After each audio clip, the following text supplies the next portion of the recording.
صباح الورد. بسكوت القرفة من أفضل أنواع البسكوتات المميزة في الطعم، مقرمش وخفيف ومش مكتوم وأحلى بكتير من الجاهز. وهقولك على سر حلو قوي، لو بات معاكي يوم واتنين وتلاتة كل يوم نكهته وحلاوته وطعمه بيزيد من أول يوم. هعمله معاكم النهاردة لأن انطلب مني كتير، ودي بتكون الطريقة الأصلية لبسكوت القرفة. وهقول على المقادير بالجرام وبالمعلقة وبالكوباية، وهكتبها في صندوق الوصف تحت الفيديو. ما تنسوش دعواتكم الحلوة واللايك والشير، نسمي الله ونصلي على الرسول وندخل على الطريقة. نوعية الزبدة اللي هتستخدميها أي نوع زبدة متوفرة عندك. معايا ربع كيلو من الزبدة بما يعادل 250 جرام، بتكون طرية بدرجة حرارة الغرفة، بس بديها الأول تقليبة كده بالمعلقة، يعني بطريها شوية. هضيف عليها كوباية إلا معلقة كبيرة من السكر البودر 125 جرام، بيعادل 6 معالق كبار مليانين بمعلقة الأكل اللي بناكل بيها. هنخلط الزبدة بالسكر في الأول، وبعد كده هنستخدم مضرب البيض، ولو عندك عجان مفيش مشكلة. هنديها ضربة حلوة لحد الزبدة ما لونها يفتح معانا وتكون زي الكريم شانتيه بالظبط. ومن وقت للتاني بالمعلقة هنلم الجوانب كده عشان نتأكد ان الزبدة كلها انضربت كويس جدا. ضرب الزبدة وهيشانها بيساعد معايا ان البسكوتة تطلع معايا خفيفة ومش مكتومة. هضيف معلقتين كبار من العسل الأسمر 50 جرام، وده أساس بسكوت القرفة، يعني الطعم الأصلي بمعلقتين العسل الأسمر. وهضيف عليه بيضة بحجم كبير، ولو البيض بحجم صغير هنستخدم 2 بيضة وتكون بدرجة حرارة الغرفة. وكيسين من الفانيليا بما يعادل 4 جرام. نديهم ضربة كده بالمضرب الكهربائي عشان البيض يختفي وما يكونش ليه أي أثر، ونديها تقليبة حلوة كده بالمعلقة عشان لو في أثر بيض في قاع البولة يختفي معانا. نوعية القرفة اللي هتزوديها على العجينة لازم تكون قرفة نوعيتها كويسة جدا، لأن هتفرق في طعم البسكوت. أنا زودت 3 معالق صغيرين مليانين اللي هي معلقة الشاي، وهنديهم تقليبة عشان يختلطوا بالعجينة. وزودت عليهم كمان معلقة صغيرة، يعني الكمية كلها 4 معالق صغيرين مليانين بما يعادل 30 جرام. الكمية دي مظبوطة جدا وهتديك البسكوت اللي انت محتاجاه. نديها تقليبة حلوة كده عشان القرفة ما يكونش ليها أي أثر. كمية دي اللي أنا هستخدمها 375 جرام بما يعادل 3 كوبايات إلا ربع. هنضيفهم بس بالتدريج على حسب العجينة ما تحتاج معانا. وهزود ربع معلقة صغيرة من الملح، نص معلقة صغيرة من البيكنج باودر. ما تكتريش من البيكنج باودر عشان الرسمة ما تختفيش معاكي. بصي يا قمر، كمية الدقيق اللي معايا اللي هم 375 جرام، ممكن يزيدوا أو يقلوا على حسب عجينة البسكوت ما تتلم معايا. وبإيدينا كده هنبتدي نلم العجينة، وكل ما تحتاج معايا دقيق هنزودها لحد ما اخلص الكمية كلها.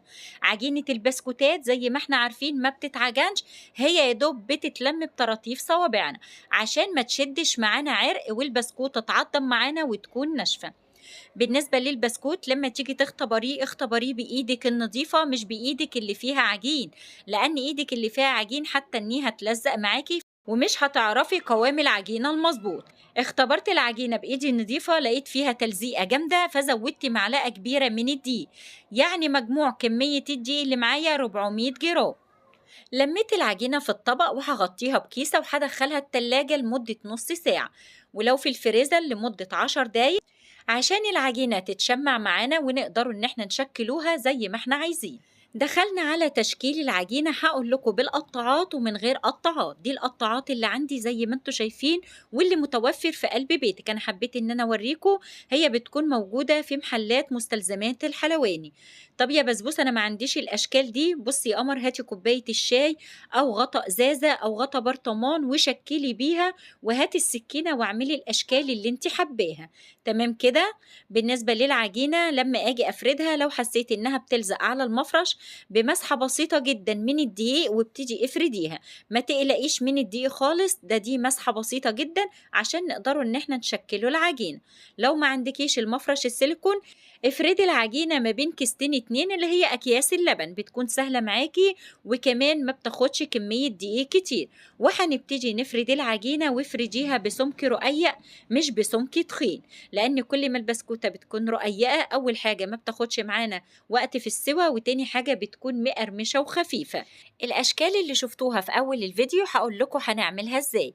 أول حاجة جبت الدايرة دي المنقرشة من تحت وهبتدي أقطع العجينة، وبعد كده هبتدي أخرج الزيادات ونشيل العجينة بالراحة بالمفرش السيليكون، ولو فردها على كيسة هتتني الكيسة على ايديكي والعجينة هتطلع معاكي بكل سهولة. العجينة بتطلع معايا بكل سهولة من المفرش السيليكون.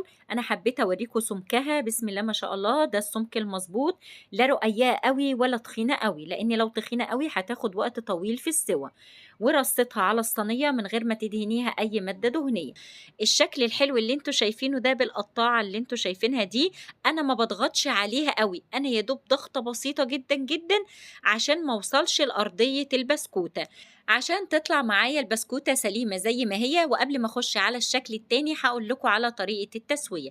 بكون مسخنة الفرن كويس جدا، وبعد كده بظبطه على درجة حرارة 170، وبحط الصاج على الرف اللي في النص وبسيبه لحد ما يستوي. مدة السوى يا جماعة بتزيد أو بتقل على حسب نوعية فرنك. يعني الصاج أخد معايا 30 دقيقة في الفرن بتاعي، ممكن في الفرن بتاعك ياخد 25 دقيقة 20 دقيقة، فده يرجع لنوعية فرنك.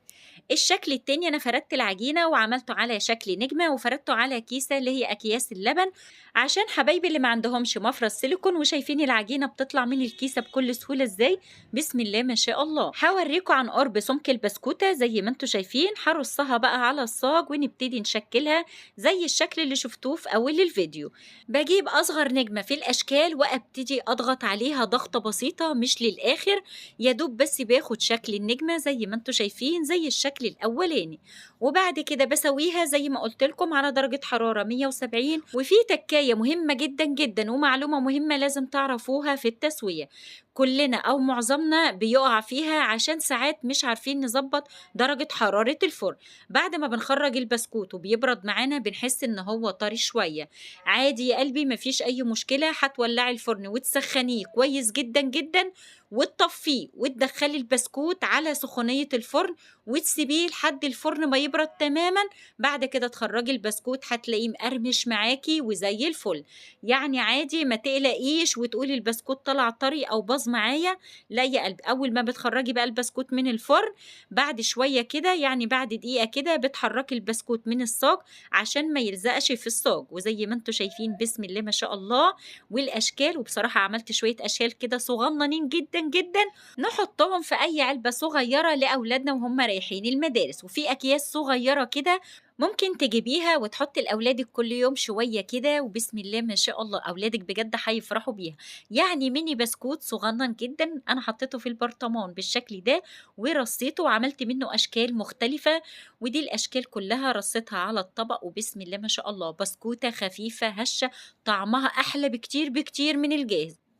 أنا دُقت الجاهز لقيت فرق كبير بين اللي إحنا عاملينه ده وبين الجاهز. اللي إحنا عاملينه طعمه حلو أوي، ودي طريقة بسكوت القرفة الأصلي بالطعم الأصلي. لكن بصراحة اللي دُقته الجاهز طعمه مش حلو خالص، زي ما أنتم شايفين وشايفين القرمشة وشايفين الأشكال الصغننة اللي عملناها بسم الله ما شاء الله. بالليل كده أو الصبح على الفطار مع كوباية قهوة أو كوباية شاي بحليب أو كوباية حتى شاي سادة، طعمه زي العسل. وبصراحة أحلى وأطعم بسكوت قرفة أنا أكلته في حياتي. أتمنى بجد تجربوه، لأن بعد الطريقة دي هتعتمديها على طول، لأن طريقتها سهلة وبسيطة وطعمها أحلى بكتير. ولما بيقعد لتاني يوم وتالت يوم طعمه بيزيد حلاوة وقرمشته كمان. هقول لكم على المقادير بالجرام وبالكوباية وهكتبها لكم في صندوق الوصف.